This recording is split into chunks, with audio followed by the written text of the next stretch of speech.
à Christine Bourriane, journaliste pour Le Verbe Média. Bonjour, bienvenue Bonjour, On n'est pas du monde. Merci. Alors, Sarah Christine, tu as, dans les dernières semaines, mené une enquête parce qu'on a vu autour de nous, mais même au-delà, là, il y a de plus en plus de reportages là-dessus, une espèce de tendance chez certains jeunes, des croyants, mais pas que, à mettre leur corps à l'épreuve de toutes sortes de manières. Hein? Bon, le gym, là, l'entraînement physique, ça, c'en est déjà une manière qui est déjà bien explorée, bien abordée dans la littérature, mais tu as voulu te pencher plus sur les pratiques d'ascèse. Oui. Qu'est-ce que c'est l'ascèse, Sarah? Qu'est-ce qu'on entend là-dedans? Ben, ça vient du grec, du terme askésis, comme Simon disait en introduction, qui veut dire un entraînement, entraînement physique. Donc, il y a cette dimension-là très corporelle qu'on va chercher en faisant de l'ascèse. Et on voit que c'est pas seulement réservé aux communautés monastiques. On pourrait penser que c'est plus les moines reclus dans des monastères lointains qui mènent une vie dure et aride. À manger des pois chiches à l'année longue. Exactement. Puis, c'est sûr que dans toutes les traditions spirituelles, il y a des formes d'ascèse. C'est très commun à tous les courants. Mais on observe, c'est ça, chez des laïcs, des gens qui vivent dans le monde, qu'il y a ce regain-là d'intérêt pour ces pratiques. Puis, on voit Comment on explique ce regain-là d'intérêt? Est-ce que c'est comme une espèce de réaction à une société de confort, à une société opulente? Comment on explique ça? C'est sûr que c'est lié. Je pense qu'il y a un phénomène dans nos sociétés occidentales de déchristianisation où l'Église, dans son offre sur le marché des offres spirituelles, offre pas beaucoup, je dirais, de dimension corporelle à la pratique de la foi. T'sais, on sait que le carême existe, là, ce 40 jours où on se prépare à Pâques. Il y a une suggestion de, par exemple, deux jours de jeûne durant le carême.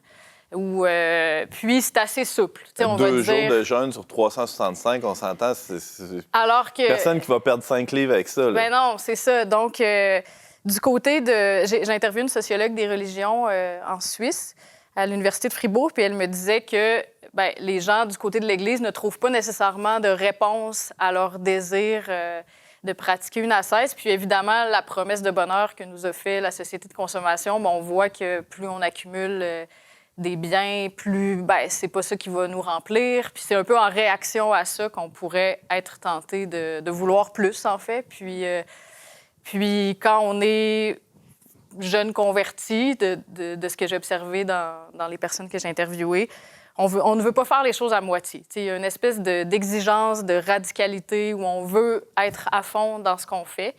Puis, c'est ça. Donc, c'est intéressant parce que sur le plateau ici, il y a deux personnes qui proviennent de familles catholiques, qui ont grandi là-dedans, là, qui sont tombés dans la marmite quand ils étaient jeunes. Ici. Oui. Et sur le divan. Et dans le coin gauche, il y a deux jeunes convertis qui ont plongé à fond dans le catholicisme.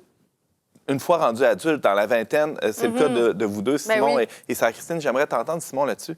Moi, c'est clair que quand j'ai découvert le christianisme, quand j'ai commencé à pratiquer la foi catholique, moi, ce qui m'intéressait, justement, c'est ce qui était à contre-courant, ce qui était vraiment aussi une sorte de radicalité de l'existence humaine. Donc, le discours, juste Jésus est gentil, il t'aime, puis sois une bonne personne, respecte les consignes, moi, ça me rejoignait pas.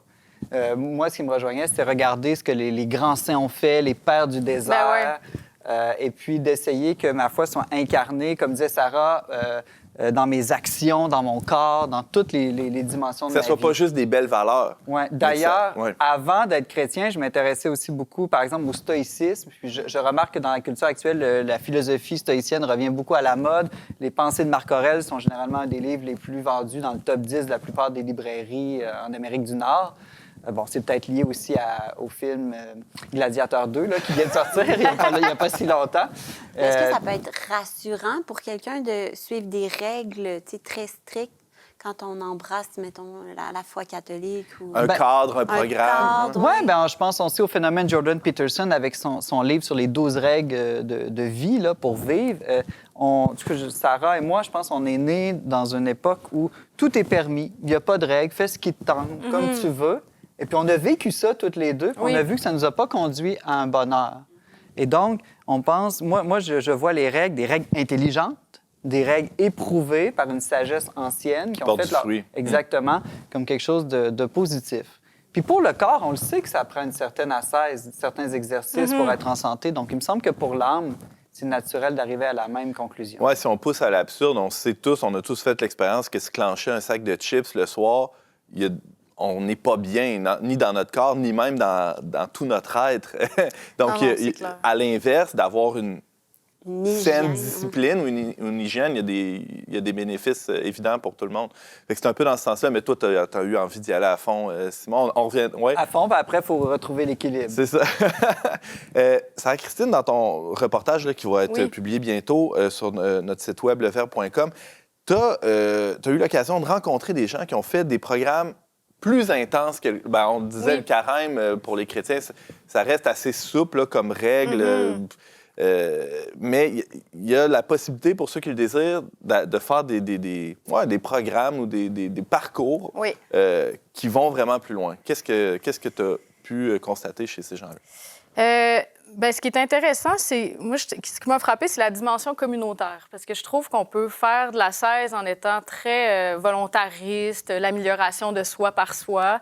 Puis ces programmes-là, ils ont toute la constante que c'est fait en groupe, en petits groupes. Comment ça s'appelle? C'est quoi les programmes en question? Il y a le programme américain Exodus. Je pense que c'est peut-être le premier. Au départ, c'était pour lutter contre l'addiction à la pornographie.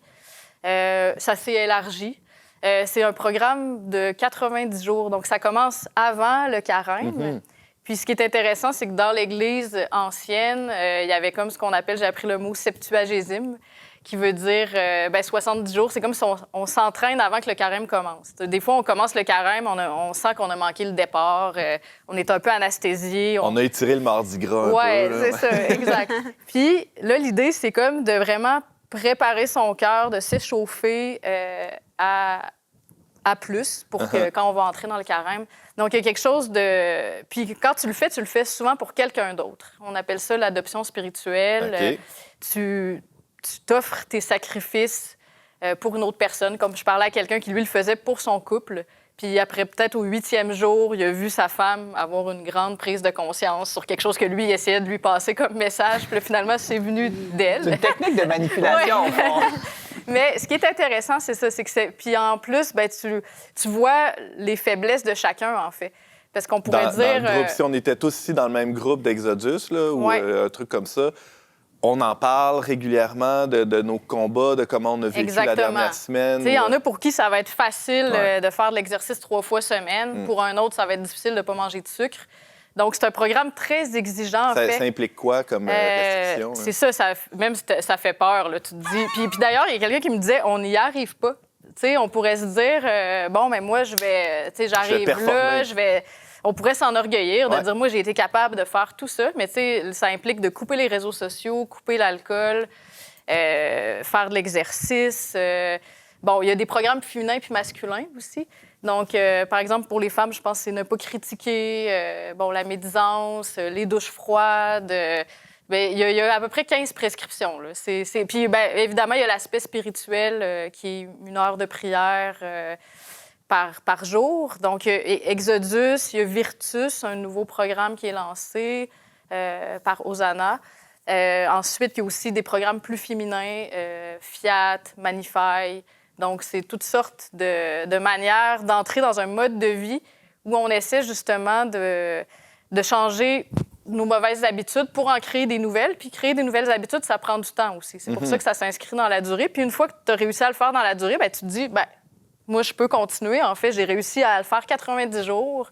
Puis ça change quand même c'est ça. J'aimerais qu'on s'arrête un peu sur quelque chose de super intéressant que tu as dit. Les gens que tu as rencontrés, ils disent qu'on n'y arrive pas. Oui.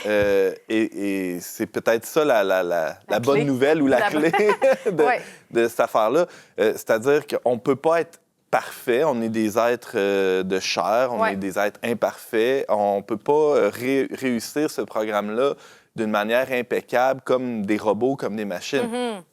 Et j'imagine que ça occasionne des prises de conscience ou une forme d'humilité de rentrer là-dedans, non? Oui, vraiment, parce que ce que je trouvais intéressant, c'est que c'est l'expérience de rencontrer la résistance.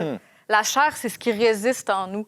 sais, c'est ce qui fait que, comme on le disait tantôt, on n'est pas conscient, on ne met pas tant d'intentionnalité dans toutes nos actions. C'est souvent, tu as faim, tu ouvres le frigo, tu ne réfléchis pas vraiment à toutes les petites choses que tu fais pour remplir un vide. Alors que là, si tout d'un coup, tu t'en prives, comme par exemple le téléphone, on sait que c'est un phénomène, tout le monde... bon, il y a des gens qui sont accros des réseaux sociaux, toi, tu penses que tu ne l'es pas, mais le jour où tu essaies... Il y a des gens qui sont accros des réseaux sociaux. Mais non.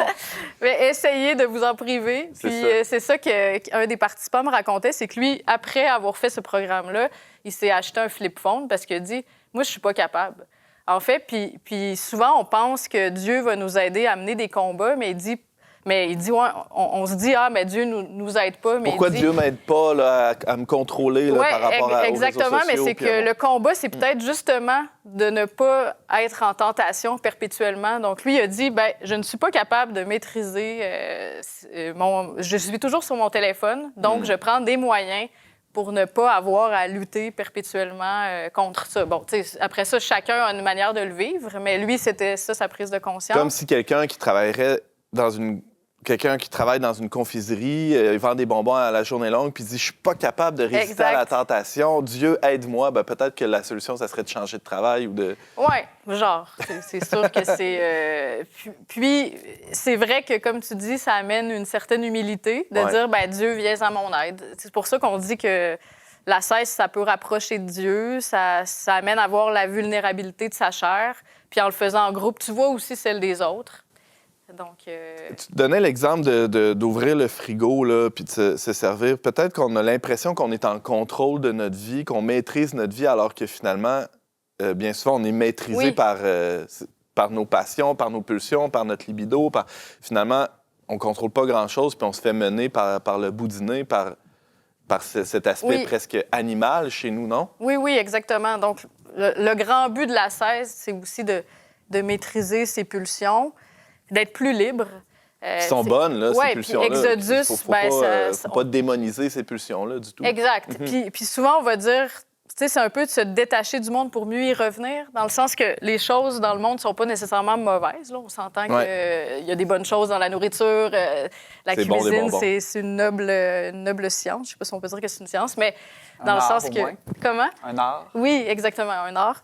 Donc, c'est bon, c'est plus que si, justement, tu apprends à mieux te maîtriser, tu vas mieux l'apprécier par après parce que tu vas agir d'une manière consciente. C'est sûr que ces programmes-là, c'est pas fait pour durer toute la vie non plus. Il y a des mises en garde à faire. Là. C'est plus que c'est comme des traitements chocs qui te rappellent que les choses sont bonnes, mais si on apprend à les apprécier avec une certaine satiété ou... Est-ce qu'il y a eu des prises de conscience des participants de ces programmes-là là, que tu as interviewés, Sarah-Christine, des choses qui les ont étonnés d'eux-mêmes ou des gens qui ont vécu ce parcours-là puis que ça a changé radicalement des trucs? Ou qui rentraient là-dedans, par exemple, avec une volonté de réussir puis qui ont été, disons... il y en avait un que j'ai interviewé le fondateur d'Hosanna. Hosanna, ça a rapport avec la prière. Puis lui-même confiait que quand il est devenu chrétien, finalement, il priait comme 10 minutes par jour. Puis il n'était pas capable. Il dit même, des fois, j'ai essayé de prier 15 minutes. J'y arrivais pas. Puis à un moment donné, il s'est dit, il me semble que c'est quand même le centre de ma foi, la prière. Puis il était sûr qu'il allait arriver dans ce programme-là en se disant ça va être tellement difficile de prier 1 heure, mais où vais-je trouver mon temps? Et finalement, c'est la chose qui a été le plus facile pour lui. Puis maintenant, il a gardé cette habitude-là. Puis c'est comme si c'est vrai que la société de confort nous anesthésie, nous rend... Puis des fois, puis en fait, en changeant tout son mode de vie, il y a des choses qui deviennent plus faciles. Parce que des fois, tu pries pas parce que tu perds 1 heure de ton temps sur YouTube. Si justement, tu coupes YouTube... là, tu arrives à gagner du temps. Donc, lui, c'était ça, sa prise de conscience, par exemple. Si je te disais, Pascal, là, penses-tu que tu serais capable d'écouter 1 heure de série Netflix par jour? Est-ce que tu dirais « Ah non, c'est impossible, j'y arriverai jamais? » C'est sûr que c'est un peu difficile quand on a des jeunes enfants de trouver autant de temps. Là. Mais ça coupe tout son temps de prière. Elle va peut-être réussir à écouter davantage les séries. Mais c'est sûr que j'aurais du plaisir à le faire. Là. Ça serait pas forçant. Ça serait pas forçant. Mais tu soulèves un point intéressant. Il y a quand même... spécialement chez les jeunes convertis, là, radicaux, comme Ouais. pour reprendre le terme de Simon. Non, mais j'aime ça parce qu'on va aux racines, c'est ça Exact. être radical. On veut vivre la chose à fond.